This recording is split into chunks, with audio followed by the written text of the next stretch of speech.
반갑습니다. 지난 강의에 이어서 계속 진행하도록 하겠습니다. 지난 강의에서 우리가 한비자가 어떻게 하면 부국강병을 위한 성과를 낼 수 있겠느냐 하는 지혜를 살펴보았는데요. 네 가지를 말씀을 드렸었습니다. 다시 한번 정리하고 넘어가도록 하겠습니다. 자, 우리가 한비자가 성과를 내기 위해서 말씀하신 내용을 보면 순명책실, 그죠? 계획과 결과를 대비해서 평가를 한다. 중단참관, 평가를 하되 공정하게 하기 위해서는 다양한 증거를 확보해서 평가를 한다. 세 번째는 동기부여를 하기 위해서 견화식지, 두꺼비한테도 기계가 있으면 격려를 한다. 그 다음에 마지막으로 우리가 결국은 상대방이 있는 만큼 성과를 내기 위해서는 상대방의 마음을 제대로 파악하고 공략하는 그러한 지혜가 필요하다. 이렇게 말씀을 드렸습니다.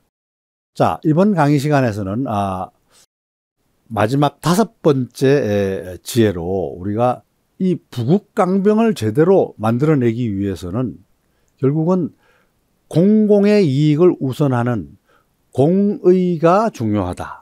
공의를 제대로 시행하기 위해서는 어떻게 하면 될 것이냐를 함께 살펴보는 시간을 가지도록 하겠습니다.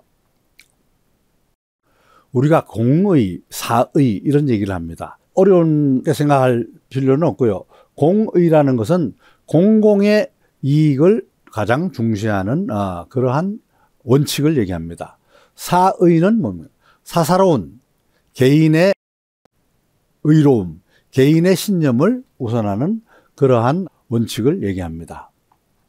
자, 한비자는 우리가 사람은 굉장히 중요하지만 오만 사람을 다 우리가 데리고 갈 수는 없는 거죠. 그죠? 그 중에서도 적합한 사람을 뽑아서 가져가야 된다라고 우리가 인재 얘기할 때 용인 지혜를 얘기할 때 말씀을 드렸습니다만은 똑같은 얘기입니다. 자, 나라가 지금 현재 위태하고 나라를 부국강병스럽게 만들기 위해서는 우리가 이 사의를 당분간 접어두고 공의를 우선하는 원칙으로 모든 사람들의, 백성들의 행동과 생활을 바꿔나가야 된다. 이렇게 얘기한 겁니다. 그러면서 우리가 한비자는 인간의 기본 성격, 기본의 본성은 호리오해라고 얘기했죠. 이익을 좋아하고 손해를 싫어하는 호리오해의 심성을 가지고 있는데, 자, 이것을 어떻게 해야지 이 부국강병을 위해서 이 사의를 없애고 이러한 자기 개인의 이익을 추구하는 것을 없애고 공의, 공공, 국가를 위해서 움직이도록 만들어낼 것이냐 이런 얘기입니다. 그래서 한비자는 이러한 사람들의 이기적 행동을 어떻게 공공의 이익으로 전환시킬 것이냐 하고 고민한 끝에 상황으로부터 자기 선배 법가죠. 상황으로부터 받은 법과 상벌이라는 핵심 수단을 써서 많은 백성들, 모든 사람들, 군주로부터 모든 말단 백성에 이르기까지 공적 이익을 위해서 움직이도록 하는 것이 필요하다. 그래서 이 공적 이익을, 공익을 위해서 힘쓴 사람한테는 사적 이익인 이 상을 주고, 그죠? 공적으로 손해를 입힌 사람한테는 사적 손해인 벌을 받도록 하는 것이 공의를 실현하는 가장 기초적인 방법이다. 이렇게 생각을 했던 거죠. 그래서 한번 볼까요? 명주의 도는, 명주가 뭡니까? 훌륭한 군주. 명주의 도는 반드시 공사 구분을 명확히 하고, 그죠? 법제 규정을 밝히며 사사로운 은정을 물리치는 것이다. 필명어 공사 지분이라. 공사를 분명히 구분하는데 밝게 해야 된다. 이런 얘기죠. 명법제, 법제를 분명히 밝혀야 된다. 거사은, 거라는 건 버린다. 사적인 은혜로움은 버려라. 사적으로 봐주는 거, 이런 것들은 버려라. 이런 얘기. 무릇 명령은 반드시 행해지고 국가가 금하면 그건 반드시 그치게 하는 것이 바로 군주의 공의이다. 군주가 해야 될 일이 바로 그거다 이런 얘기죠. 한편 필히 사사로운 신념으로 자기 개인의 신념으로 행동하고 친구들한테는 믿음을 줘. 친구들한테는 믿음을 주고 국가가 공공의 이익을 위해서 일을 하도록 유도하는 상으로 일하게 하는 것도 할 수 없고 벌로 못하게 하는 것도 할 수 없는 그런 인간, 그런 사람이 있기 마련이죠. 그런 사람들이 움직이는 방법은 바로 신하의 사이다. 사사로운 신념이다. 사사로운 의로움이다. 사사로운 이익을 위해 행동하는 것이다. 이렇게 얘기를 했습니다. 자, 이런 사례가 어떤 사례가 있을까요? 현대적으로 보면.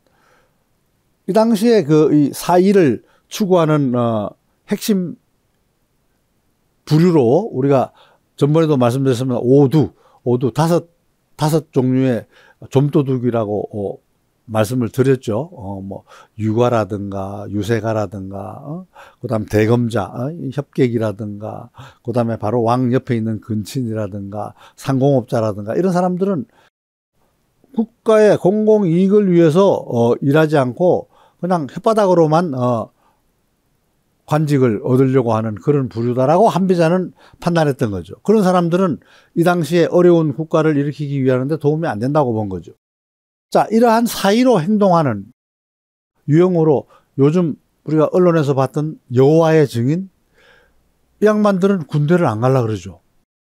모든 백성은 우리가 헌법에 의해서 국방의 의무를 지고 있는데 국방의 의무는 공공의 이익이죠. 공공의 선을 위해서 우리가 국방의 이익을 수행하고 있는데 여호와의 증인, 자기는 전쟁을 싫어한다. 남을 해치는 일을 해서는 안 된다. 라고 해서 군대 안 간다. 벌을 받고 있긴 있지만 자, 그러한 사사로운 신념, 그게 사의라는 거죠. 그 다음에 백이숙제, 옛날로 따지면 백이숙제는 은나라 마지막 왕인 주왕을 주나라의 무왕이 정벌을 하고 죽이죠. 자, 그랬더니 수양산에 들어가서 주나라의 곡식은 먹지 않겠다고 해서 고사리만 먹고 살다가 굶어 죽죠. 백이숙제. 우리가 옛날 책들을 보면 백이숙제는 굉장히 훌륭한 충신으로 나옵니다. 자기 직책을 귀중한 직책을 마다하고 산에 들어가서 그렇게 은거하면서 살았던 현인으로 나와요. 그렇지만 한비자가 봤을 때는 그런 사람은 자기 개인의 명예, 개인의 신념에 따라서 사는 사람으로 국가에 소음이 되지 않는다. 글쎄, 우리가 또 정몽주라고 우리가 굉장히 훌륭한 충신, 이 몸이 죽고 100번 고쳐주고 백골이 진토되어 넋이라도 있고 없고 임향한 일편단심이야 가실 줄이 있으랴. 자, 이런 말을 해서 결국은 태종 이방원한테 살해당해서 죽지요. 전주교에서. 자, 태종 이방원한테는 그런 사람들을 포섭을 해서 국가를 위해서 일을 하도록 요청을 했지만 자기 개인 신념에 따라서 하지 않은 거죠. 이런 사람은 같이 함께 갈 수 없는 사람들이었던 거죠. 우리가 넓게 보면. 그래서 한비자는 바로 그러한 공의를 위해서 움직여줘야지 부국강병을 이룰 수가 있다라고 얘기했던 겁니다. 자, 사의가 행해지면 어지러워지죠. 그런 사람 우리가 포용하기가 어렵죠. 사의가 행해지면 어려워지고 공의가 행해지면 다스려진다. 그러므로 공사의 구분이 있는 것이다. 그죠? 사의가 행해지면 난이 일어난다. 혼란이 일어난다. 공의가 행해지면 잘 다스려진다. 이런 얘기. 자, 이 창힐이라는 사람이 있어요. 전설적인 인물이 중국에 창힐이 있는데 이 사람은 눈이 4개고 눈동자가 8개라서 굉장히 똑똑했던 현명했던 사람이라고 해요. 전설적인 인물인데 이 사람이 중국의 글자를 만들었다는 전설이 내려오고 있습니다. 자, 옛날에 창힐이라는 사람이 글자를 만들 때 스스로 땅에다가 동그라미를 그렸어요. 동그라미 경계를 그리고 그 안에 있는 것을, 동그라미 안에 있는 것을 사라고 하고, 내 것, 사라고 하고, 이 동그라미 밖에 있는 거, 밖에 상반되는 것을 공이라고 했다. 이런 얘기예요. 자, 이렇게 우리가 공사라고 얘기를 하지만 이 중국에서 오두편에 내려오고 있는 얘기예요. 처음에 중국에 글을 만든 공사라는 글을 만든 창힐이 만들 때도 벌써 공과 사는 서로 상반되는 개념이라는 것을 처음부터 창힐도 알고 있었다라는 겁니다. 자, 우리 공과 사에 대한 구분이 어떻게 이루어졌는지를 지금 제가 한번 보고 있는 겁니다. 자, 그래서 한비자는 바로 사라는 것은 개인적인, 사가 나쁜 건 아니에요. 그런데 사라는 것은 혼란의 근본이다. 국가를 위한 혼란의 근본이다. 법령을 세우는 것은 사를 폐하기 위한 것이다. 법령이 행해지면 사도, 개인적인 길은 폐한다. 법령이 행해지면 사도는 폐의라. 이런 얘기죠. 그죠? 사는 법을 어지럽히는 근본이다. 사라는 것은 소위 난법이라. 법을 혼란스럽게 하는 방법이다. 그러므로 본원에 이르기를, 본원이라는 것은 한비자가 살았을 때 있었던 어떤 책 종류를 얘기하는, 본원에 이르기를 다스리는 근본은, 나라가 잘 다스려지려면 법이며 어지러워지는 근본은 사다. 이런 얘기. 소위 난자, 어지러워지는 것은 바로 사다. 이런 얘기. 개인적인 신념, 공익을 위한 신념이 아니고 개인적인 신념은 안 된다. 어저께 뉴스를 보니까 모 정치인이 우리가 어떤 당에서 누구와 친하다는 게 그게 무슨 대수냐. 친하려고 그러면 국민하고 친해야 되고 국가하고 친해야 되고 그죠? 국회하고 친해야 된다. 이런 얘기를 했던데 바로 어떤 개인적으로 친한 것은 그건 사의에 해당되는 거죠. 국민 전체를 바라보고 가는 것은 공의에 해당되는 거죠. 그죠? 바로 그런 차이가 있는 겁니다. 자, 그래서 법이 있으면 사를 할 수가 없다고 한다. 그러므로 말하기를 사에 의하는 자는 어지러워지고 법에 의존하는 자는 다스려진다라고 한다. 그래서 우리가 한비는 법치를 주장하는 거죠. 그렇지만 조금 전에 예를 들었던 자기 개인 신념을 고수한다든지 농전, 예전에는 부국강병을 위해서 한비자는 농전을 주장했죠. 평소에는 농사를 짓고 그다음에 전쟁이 났을 때는 같이 참여하는, 전쟁에 참여하는 그러한 방법을 통해서 국가에 기여하는 것이 바로 공의고 부국강병을 이루어내는 방법이다라고 설파했던 거죠. 그런데 이러한 농전에 참여하지도 않고 농사도 안 짓고 전쟁에 참여하지도 않고 말만 가지고 책만 보고 말만 가지고 장록을 받고 하는 행위는 전혀 국가에 도움이 되지 않는 사람들이다. 이렇게 얘기를 하고 있는 거죠. 그 사람들은 공의를 위해서 일하는 사람들이 아니다라고 얘기한 겁니다. 자, 이러한 개념은 서양에서 19세기에 공리주의라는 사상으로 다시 태어납니다. 자그마치 2300년 전에 한비자가 주장했던 그러한 논리가 불과 200여 년 전인 19세기에 제레미 벤담이라는 사상가를 통해서 공리주의라는 말로 태어나요. 공리주의, 공이라는 것은 뭔가 이뤄내는 거죠. 효용성을 얘기하는 겁니다. 효용성과 이익이 우선하는 주의, 공리주의 이런 얘기예요. 그 제레미 벤덤이고 그 다음에 제레미 벤덤의 친구였던 제임스 밀이 이 공리주의를 발전시킨 거죠. 그 다음에 그 자유론을 얘기했던 존 스튜어트 밀이 이제 제임스 밀의 아들이죠. 이 3자가 공리주의를 점차 이제 발전시켰습니다. 영국의 19세기의 핵심을 이루는 사상이었죠. 공리주의가 뭐냐? 공리주의. 유틸리테리아니즘, 공리주의라는 것은 이 한비자가 생각했던 것하고 비슷해요. 인간이라는 것은 기본적으로 행복, 쾌락을 추구하고 고통, 불행을 피하고자 하는 본성을 가진 존재다, 이런 얘기예요.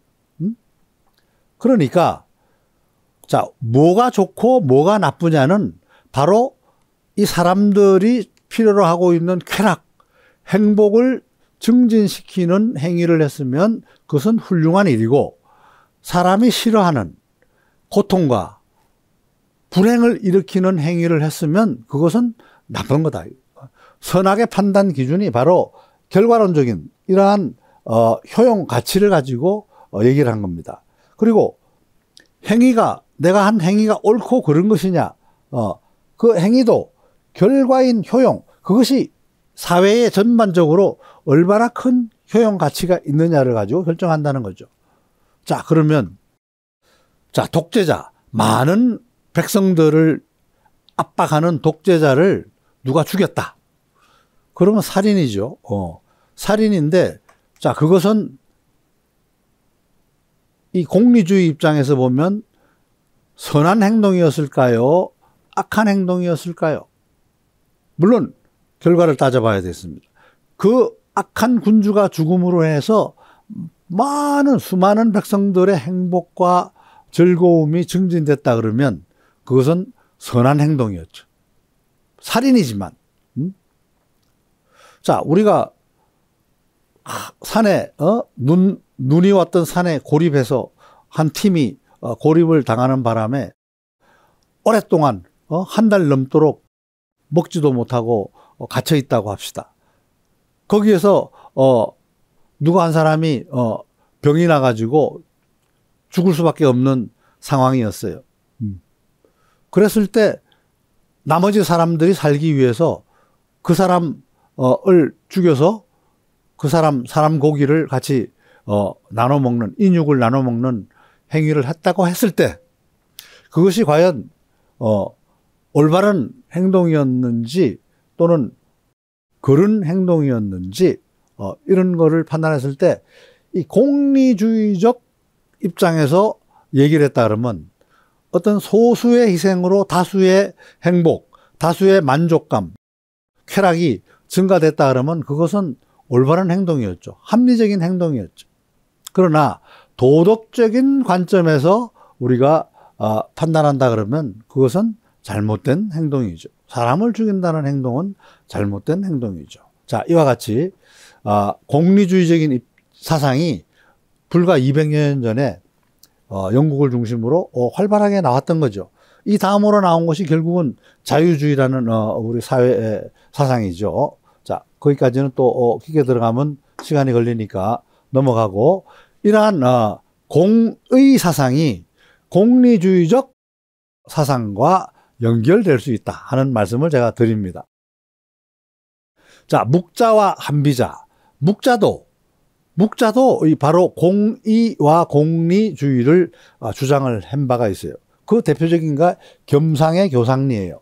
겸상에 서로 사랑하고 교상리, 이익을 서로 교환하는 것이 행복을 추구하고 사회를 안정시키는 방법이다라고 얘기했습니다. 묵자는 당신은 많은 사람들이 헐벗고 고생한다고 생각하고 있고, 이를 구제하는 방법은 만인과 만인의 투쟁, 토마스 홉스가 얘기한 만인과 만인의 투쟁이 아니고 최소한의 어떤 먹고 사는 상황을 만들어주는 것이 있고, 그러한 사람들을 위한 위협을 제거를 하려고 그러면, 해로움을 제거하려고 그러면 서로 사랑해야 된다, 이렇게 서로 연민해야 된다라고 얘기했던 거고, 그러기 위해서 방법론으로 전쟁을 멈춰야 되고, 조령 아껴야 되고, 부자들이 장례식도 쓸데없이 재물을 땅에 묻는 그 호화 장례식을 없애야 되고, 쓸데없는 즐거움을 위한 돈 쓰는 거, 음악을 위한 투자를 없애야 되고, 나는 처음부터 가난한 사람이 가난한 사람으로 죽는다 하는 이러한 운명론적 사고도 버려야 된다라고 주장했어요. 그렇지만 한비자는 이러한 혼란한 시국을 헤쳐나가기 위해서는 먼저 파이를 키워야 된다. 먼저 잘 살아야 된다. 잘 살아야지 나눌 것도 있다 하고 부국강병을 주장한 거죠. 그런 부국강병을 주장하려고 그러면 이 지배층부터 위에서부터 국가를 위해서 헌신하고 희생을 해야 된다. 이런 얘기예요. 그리고 위에서부터 법과 상벌을 명확하게 해서 공평하게 해서 공의가 실행되도록 해야 된다라고 주장한 겁니다. 같은 상황을 보는 시각이 조금씩 다른 거죠. 그죠? 한비자는 바로 이러한 먼저 잘 살게 하고 잘 살게 한 것을 공평하게 나눌 수 있도록 하는 제도를 만들어야 된다라고 얘기한 거죠. 자, 이러한 것은 한비자의 사상은 정도경영으로, 현대에서 정도경영으로 연결돼서 기업들이 내 배만 부르는 이윤극대화에서부터 사회적 배려를 하는 사회적 책임을 느끼는 그러한 기업으로 태어나는 정도경영과도 연결되는 그러한 지혜가 되겠습니다. 자, 그래서 첫 번째로 한비자는 의법치국을 외치는 거죠. 법에 의한 통치, 개인의 능력이나 개인의 직관이나 개인의 판단에 의해서 하는 것이 아니고 법에 의한 통치, 객관적인. 공의사상은 개인의 이익이나 행복보다는 국가 이익이 우선이다. 국가 공동체를 위해서 개인 이익은 어느 정도 침해가 가능하다. 아까 서양의 19세기 공리주의도 같은 얘기입니다. 자, 개인과 국가 간의 이익 충돌과 형평성 얘기는 벌써 한비자가 2300년 전이니까 3000년 전서부터 지금까지도 계속 내려오고 있는 문제예요. 개인이 우선이냐 국가 이익이 우선이냐. 그러나 상황에 따라서 시대에 따라서 우리가 우선하는 방법들이 달라질 수밖에 없는 거죠. 그리고 서양보다 동양에서는 군주제가 시행되어 있기 때문에 국가 안위와 이익이 개인의 생명이나 이익보다 우선시 되어 왔다는 것이 더 깊숙하게 자리 잡은 거죠. 자, 그래서 한비자는 전번에 설명을 드렸습니다만 도지개론을 주장합니다. 자, 우리가 활을 하나 만들라, 활대를 하나 만들라 그러면 매끈한 나무가 있어야 되겠죠. 근데 이 나무를 자연적으로 우리가 산에 가서 만들라 그러면 그런 나무가 구하기가 어렵다는 거죠. 100년을 기다려도 그런 나무가 없다는 거죠. 활을 만들 수 있는 나무가. 그다음 바퀴를 만들려고 하는데 둥그랗게 생긴 나무가 있겠어요? 1000년을 기다려도 그러한 나무는 찾기가 어렵다는 거죠. 그래서 이러한 도지개라는 틀을 만들어서 삐뚤어진 거는 바로 잡고 우리가 또 둥글게 만들고 싶은 것은 둥글게 오랫동안 이렇게 휘어지도록 틀을 잡아서 그걸로 활용할 수밖에 없다. 바로 이러한 도지개가 뭐냐? 법과 제도라는 얘기입니다. 그러한 법과 제도를 통해서 바꿀 수 있다 이런 얘기입니다. 그래서 쇠망치로 평평하지 못한 것을 두드리고 도지개로 용도에 맞게 만들듯 법을 통해서 잘못된 것을 바로잡고 국가의 공의를 우선으로 백성들이 일하도록 유도해야 된다. 그것이 바로 의법치국, 법에 따라서 나라를 다스린다. 의법치국이라는 핵심적인 지혜가 되겠습니다. 그래서 법 받들기를 강하게 하고 강하게 하면 나라가 강해지고 법 받들기를 소홀히 하면 나라가 약해진다. 이런 얘기. 자, 이거는 한비자의 첫 번째 공의를 실현하기 위한 지혜인 의법치국이에요. 자, 근데 문제는 어떻게 이 사회적 계층과 신분에 따른 개인 이익과 국가 이익을 정의롭게 배분할 수 있겠느냐. 이런 것이 제일 문제죠. 그래서 육아적인 측면에서는 수기치인, 역시 지도자는 자기 수양을 통해서 덕을 쌓아서 훌륭하게 판단할 수 있도록 인격 수양을 통해서 이러한 문제들을 개인이냐 국가냐를 위한 판단을 할 수 있도록 해야 된다라고 얘기하는 거고, 법관은 아니다. 대공무사. 이건 너무 주관적이고 대공무사, 공평하고 사적인 느낌이 없는 객관적인 그러한 법에 의해서 개방성을 통해서 이러한 개인과 국가의 배분 정의를 정확하게 할 수 있다. 이런 얘기죠. 그러나 우리가 지금까지 다 느껴왔지만 법제도 역시 공평무사한 인격적 지도자가 없으면 법이 온전하게 달성되기가 어렵죠. 그래서 우리가 신도, 세를 주장했던 신도나 한비자도 이 군주 자신의 공의를 굉장히 강조를 했어요. 군주 자신부터 공일, 선공후사가 돼야 된다. 이렇게 얘기를 했죠. 다시 얘기하면 아무리 대공무사한 법이 있어도 그것을 운용하는 이 사람이 굉장히 중요하다는 얘기입니다. 사람이 다른 마음을 갖고 있으면 법이 아무리 대공무사해도 이게 귀에 걸면 귀걸이, 코에 걸면 코걸이가 될 확률이 있다는 겁니다. 지금 우리가 국회에서 매일 아침 혼란스럽게 보고 있는 이런 혼란스러움, 갈등 이런 거는 아무리 법이 대공무사하게 만들었다 하더라도 그거를 운용하는 사람들이 어떤 마음을 가지고 법을 운용하고자 하느냐에 따라서 엄청나게 달라질 수 있다는 거죠. 그래서 예전부터 말씀드렸죠. 중국에서는 오랫동안 외유내법, 속으로는 사람은 육아에서 얘기하는 덕성을 길러야 되고 밖으로는 우리가 행동을 규범하는 법은 대공무사해야 된다. 그래서 사람과 제도가 둘 다 올바라야지 제대로 된 통치가 이어갈 수 있다라고 얘기하는 겁니다. 자, 한비자의 첫 번째 공의를 위한 지혜, 의법 치국에 대해서 살펴봤습니다. 다음 시간에 강의를 진행하도록 하겠습니다. 감사합니다.